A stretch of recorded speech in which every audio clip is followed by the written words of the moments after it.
এই যে আমাদের দেরি করে রাতে ঘুম আসে, স্ক্রিনার শক্তি, এই ডিভাইস আমাদের আরামের ঘুম কেড়ে নিছে কেন জানেন? এর কারণ হচ্ছে আল্লাহর দেয়া যে ফিতরাত, এই ফিতরাতকে আমরা উল্টে দিয়েছি। ইসলামিক লাইফস্টাইল হচ্ছে আপনি একেবারে সকাল সকাল আপনার দিন শুরু করবেন। Early to bed and early to rise makes a man healthy wealthy.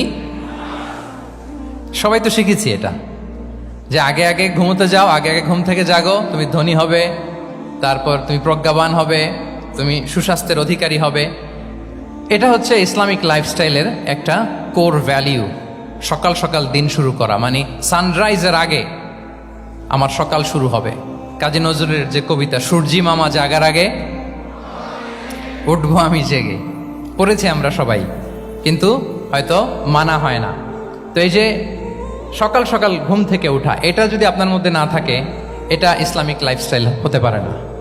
You must be a morning person. সকাল সকাল উঠতে হবে।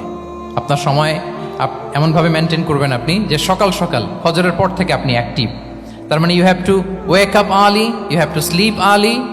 একজন মর্নিং পারসন যদি না হন, এটা ইসলামিক লাইফস্টাইল হবে না। এর কারণ আল্লাহ রাসূল সাল্লাল্লাহু আলাইহি ওয়া আলিহি ওয়াসাল্লাম আমাদেরকে সকালে জেগে থাকার ব্যাপারে ইন্সপায়ার করেছেন, এবং তিনি দোয়া করেছেন এই উম্মার জন্য স্পেশালি, যে এই সময়টা এটা ফুল অফ বারাকা, ফুল অফ ব্লেসিংস।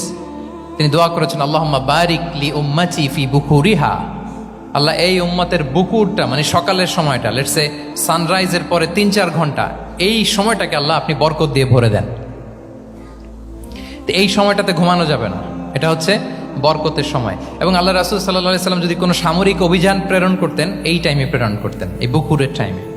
এবং সাহাবারা তাদের কোনো ট্রেড ক্যারাভান, ব্যবসায়িক কাফেলা যখন সেন্ড করতেন, এই টাইমটাতে সেন্ড করতেন, কারণ এই টাইমটাতে বারাকা। তো এখন নিজের সাথে মিলিয়ে নেন যে এই টাইমটাতে আমরা কি করি। আমি জানি না আপনাদের কি অভ্যাস। আমি এসে তো শুনলাম যে জাহাঙ্গীরনগর বিশ্ববিদ্যালয়ে নাকি যতজন শিক্ষার্থী মানে ততজনের জন্য এখানে আবাসনের ব্যবস্থা আছে। বাংলাদেশের কোনো ইউনিভার্সিটিতে নাকি এটা নাই। আলহামদুলিল্লাহ, অসাধারণ প্রিভিলেজ, এখানে অনেক সুন্দর সুযোগ। তো এখন বলেন, আপনাদের সকালের রুটিন কি? বলেন, ঘুমিয়ে থাকেন না জেগে থাকেন? হ্যাঁ, আচ্ছা, ফজরের পরে আমরা ঘুমাই কারা কারা দেখি? সর্বনাশ। আচ্ছা ঠিক আছে, হাত নামান। আচ্ছা, ফজরের পরে আমরা একটু এক্সারসাইজ করি, পড়াশোনা করতে বসি কারা কারা? মাশাআল্লাহ, আছে কিছু, ঠিক আছে, হাত নামান। এবার 2 বারের 1 বারও যারা হাত তোলেননি তারা হাত তোলেন। আপনারা কি করেন? এইটা হ্যাঁ, ডিভাইস।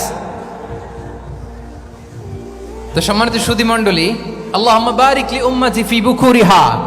আপনারা আমাকে এনেছেন ইসলামিক লাইফস্টাইল নিয়ে বলতে, তো আমাকে বলতেই হবে ফজরের পরে ঘুমানো চলবে। প্রথমে আমরা হারামকে না বলে দিলাম, এবার আমরা না করে দিব কোনটাকে? হ্যাঁ, ফজরের পরে আজকে থেকে কোনো ঘুম চলবে। যদি আপনি চান একটু দূরে সরাইতে হবে, যে ড্রোনগুলো একটু দূরে সরাইতে হবে। ফজরের পরে আজকে থেকে আমি এখানে জবরদস্তি করব না, শুধু আপনাদের সামনে আমি প্রেজেন্ট করছি। যদি সেমিনারের যে টপিক নিয়ে আপনারা শুনতে এসেছেন, এটা যদি আপনি অ্যাডাপ্ট করতে চান, অনুশীলন করতে চান, হ্যাঁ, ফজরের পরে আজকে থেকে কোনো ঘুম চলবে। এই সময়টাতে অনেক বারাকা আছে। তো কি করতে হবে? এটার জন্য আগে আগে ঘুমোতে হবে। কি বলেন? অনেকে ফজরের এই বরকতময় সময়টা তারা ঘুমাতে ঘুমাতে মিস করে। এর কারণ দেরিতে ঘুমোতে যাওয়া। আগে আগে ঘুমানোর অভ্যাস করতে হবে, কিন্তু আগে তো ঘুম আসে না, তাই না? এই যে ডিভাইস আমাদেরকে ঘুমাতে দেয় না, আমাদের শান্তির ঘুম কেড়ে নিছে এই ডিভাইস। এই ডিভাইস অ্যাডিকশন, স্ক্রিন আসক্তি, এই স্ক্রিন আসক্তি আমাদের শান্তির ঘুমকে কি করেছে? কেড়ে নিয়েছে। আল্লাহ তাআলা রাতকে বানিয়েছেন ঘুমের জন্য। ওয়াজআলনা লাইলা লিবাসা।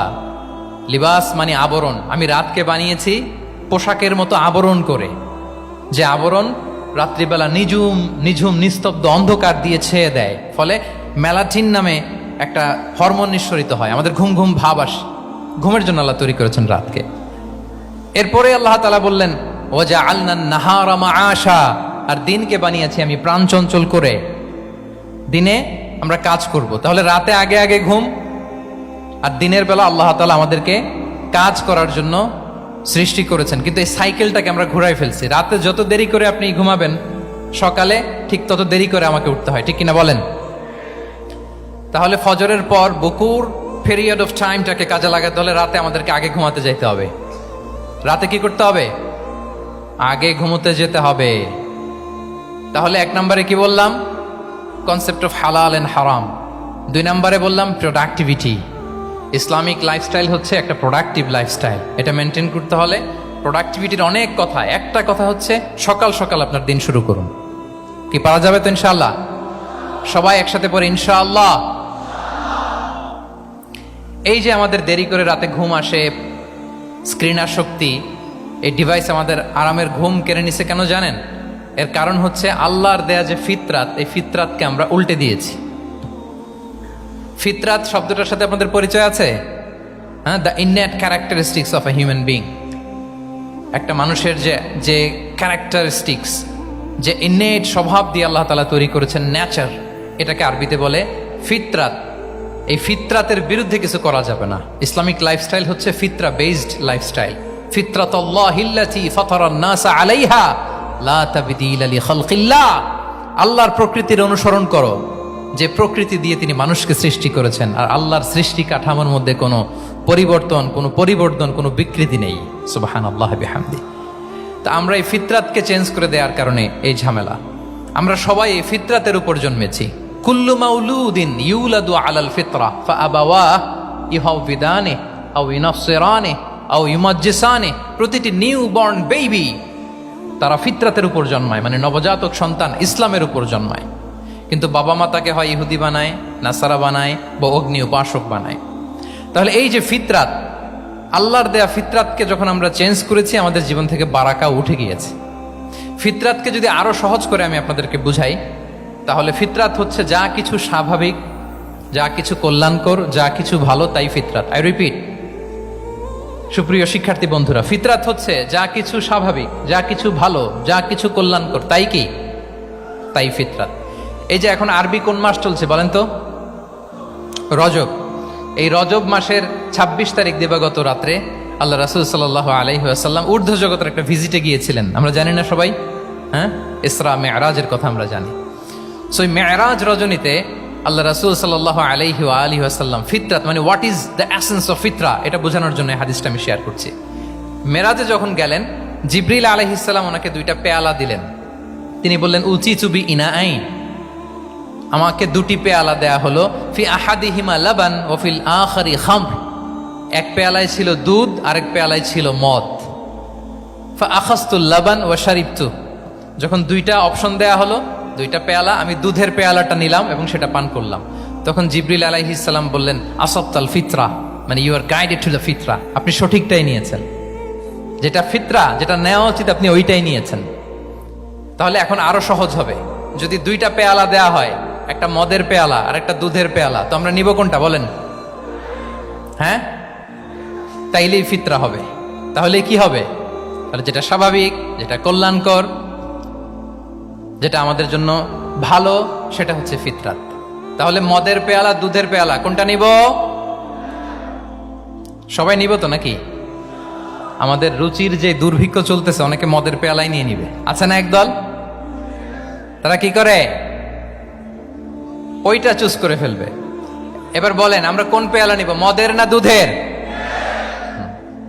আমাদের ঐতিহ্য, আমাদের রুচি, আমাদের মূল্যবোধকে ধ্বংসের যত আয়োজন দরকার, সব সেটআপ চারদিকে আছে। আল্লাহর ফিতরাতকে ধ্বংস করে দেওয়ার শয়তানি সব আয়োজন আমাদের চারিদিকে। বাট আপনাকে রাইট থিংটা চুজ করতে হবে। তাহলে রাসূল সাল্লাল্লাহু আলাইহি ওয়াসাল্লামকে দুধ দেয়া হলো, মদ দেয়া হলো, তিনি নিলেন দুধের পেয়ালা। তাহলে এটা হচ্ছে ফিতরাত। এটা কি? ফিতরাত। এভাবে সবকিছু চেঞ্জ করে দেয়া হয়েছে।